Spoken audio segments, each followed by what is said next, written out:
Students, बात चल रही है about the services that are provided by the data link layer. Students, हम लोगों ने framing की बात की थी, and we went through the process of encapsulation at the sending end and decapsulation at the receiving end. मैंने आपको बताया था कि हर node which is involved in the communication or the logical communication at the data link layer, it needs to encapsulate the data or the datagram in the form of frames. And then the receiving node that receives that particular frame, and it decapsulates that frame so that we can recover our datagram back. Every node does that. So there is a logical data link connection that exists between all the different nodes, whether it's a source host or the connecting devices and the destination host.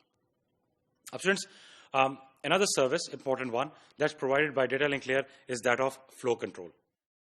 Students, your data link layer source host that generates frames.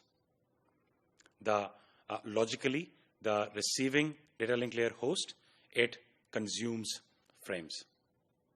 Students, whenever we have got the generating party or the data generating party, in this particular case, frame generating party, and then we have got a receiver that is consuming those frames, we need to make sure that there is some sort of agreement, there is some sort of sync between the frames that are sent from the sender and the frames that are accepted at the destination or by the receiver. Students, if we don't have any sort of flow control, what will happen is the frames that we are sending from the source, it will go to the destination. The buffer at the destination, it will get filled, and our whatever overflow that we have, all those frames will be destroyed or they will be thrown away. Students, one of the flow control mechanisms is exactly that. You have a particular size of the buffer, but that buffer cannot be unlimited in size. So what happens is, whenever the frames come from source and they fill up this buffer at the receiving end, we allow whatever the overflow is to get wasted.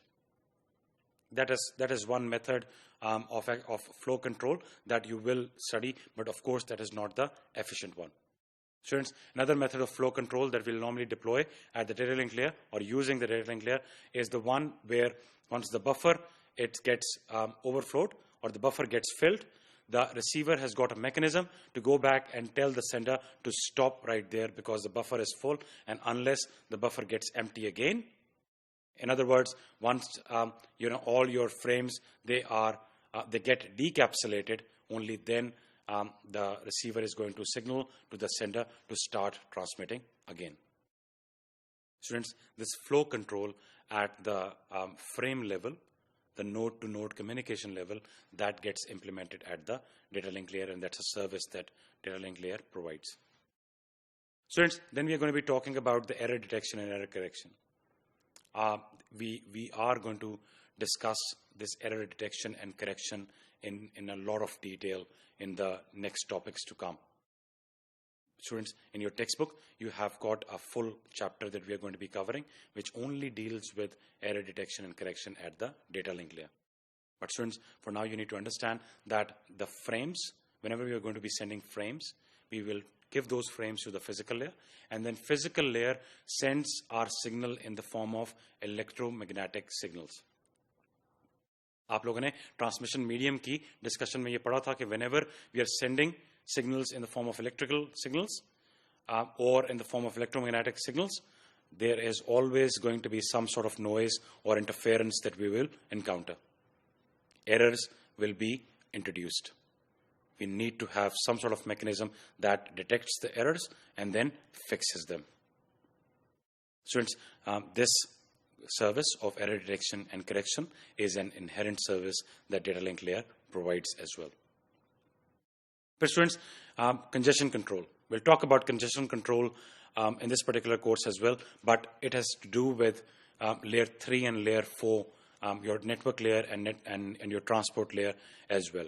The congestion control is also, the majority of it is taken care of at layer 3 and layer 4.